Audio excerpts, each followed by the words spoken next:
En este segundo jueves de Adviento recemos con el Evangelio según San Mateo, en el nombre del Padre, y del Hijo, y del Espíritu Santo.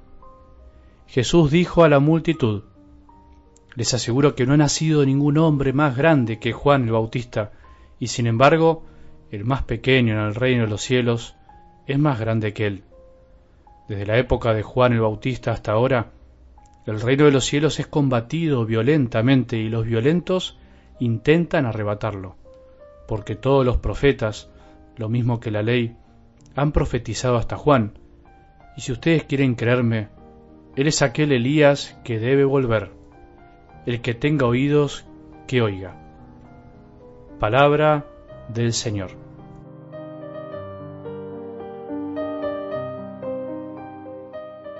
¿Cuánto cuesta hoy en día en el mundo de la fe, por decirlo de alguna manera, en la iglesia, escuchar la palabra convertirse, cambiar, dejar el pecado, dejar atrás el lastre que no nos deja caminar libremente? Parece ser una palabra que muchos no se animan a decir, porque en definitiva todos tenemos que reconocer que no somos perfectos, que no somos santos, y que la Iglesia está en camino, desde el Papa hasta el último de los cristianos, tiene que convertirse. Cómo me cuesta muchas veces escuchar a veces en las confesiones personas que se acercan a confesarse, pero sin embargo dicen que no tienen pecado. Por supuesto que no es con mala intención, por supuesto que muchas veces es por ignorancia, y en ese acercamiento hay algo ya, por supuesto, de arrepentimiento. Por lo menos reconocen que tienen que confesarse, pero también uno piensa cuánto nos queda caminar a los cristianos y aprender que no puedo acercarme a decirle a Dios que no tengo pecado, que no reconozco nada malo en mí. Y por otro lado también podemos encontrar personas y corazones escrupulosos que ven pecado en cualquier lado, incluso donde no lo hay. Pero no es cuestión de hablar de personas, aunque me sirve de ejemplo. Lo que quiero decir es que este tiempo de Adviento también es tiempo de conversiones, de reconocimiento. Por eso aparecía la figura de Juan el Bautista el domingo invitándonos a la conversión, a allanar los caminos, a preparar los senderos de alguna manera, a preparar el corazón.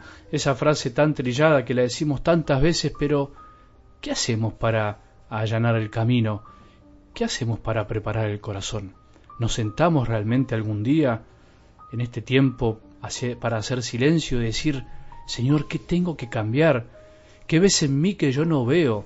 Que tu luz, Señor, nos dé la luz y nos permita dar un paso más en nuestra fe.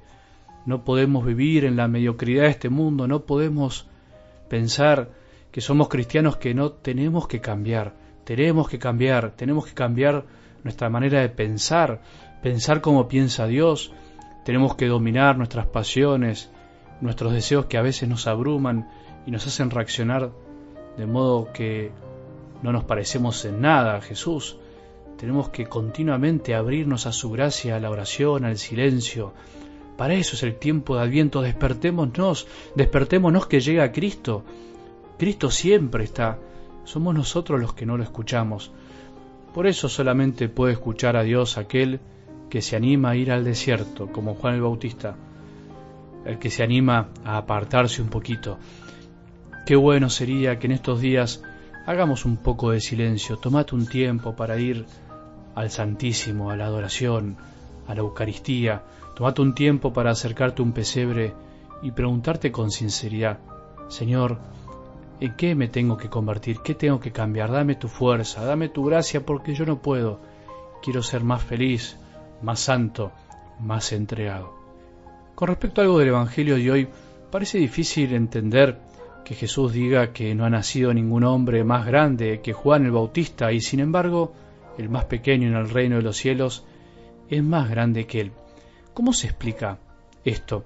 ¿Juan el Bautista es el más grande o no? ¿A qué grandeza entonces se refiere el Señor? ¿Cómo mide Dios, se puede decir así, la grandeza del alma? Toda la historia de la humanidad se dirige hacia Jesús, confluye en Él, todo tiene sentido en Él y por Él.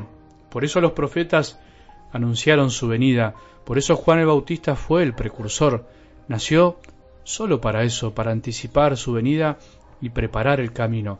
Todo esto es importante, todo lo anterior a Jesús es importante, por supuesto, pero nada supera a creer y a aceptar que Dios vino a vivir entre nosotros y a darnos algo que antes no teníamos, que la humanidad no tenía, la vida divina en nuestras almas, la vida eterna que habíamos perdido por culpa de la desobediencia de los primeros hombres y que sigue alimentándose de las nuestras, de las desobediencias cotidianas. Por eso el más pequeño del reino de los cielos, del reino que se inauguró en la tierra con el nacimiento de Jesús, es más grande que Juan el Bautista en ese sentido, porque nada puede superar a la fuerza de salvación que se derramó en este mundo por medio de Jesús y del Espíritu Santo, enviado después de su vuelta a los cielos. Vos y yo tenemos algo que Juan no tenía, el Espíritu Santo en nuestras almas. Por supuesto que Juan fue impulsado por el Espíritu de otro modo, pero nosotros tenemos la gracia del Espíritu, como lo dice San Pablo, y la esperanza no quedará defraudada porque el amor de Dios ha sido derramado en nuestros corazones por el Espíritu Santo que nos ha sido dado. El que vive y experimenta este misterio no tiene nada que envidiar al hombre más grande nacido de mujer, Juan Bautista, ni a los que vivieron junto a Jesús, porque Dios habita en su corazón, porque Dios actúa en su corazón y su espíritu hace presente a cada instante su amor en todos lados, en el tuyo y en el mío. ¿Sabías? Vos y yo somos grandes, no por lo que hicimos o por lo que haremos, sino por lo que tenemos, por lo que recibimos. ¡Qué maravilla! ¡Cuánto para agradecer! Gracias, Jesús, por darnos tu vida, por darnos tu espíritu y hacernos grandes, aunque seamos tan pequeños. Ahora entendemos cuál es la grandeza que mide el Señor, o qué es lo que le interesa a nuestro Padre del cielo.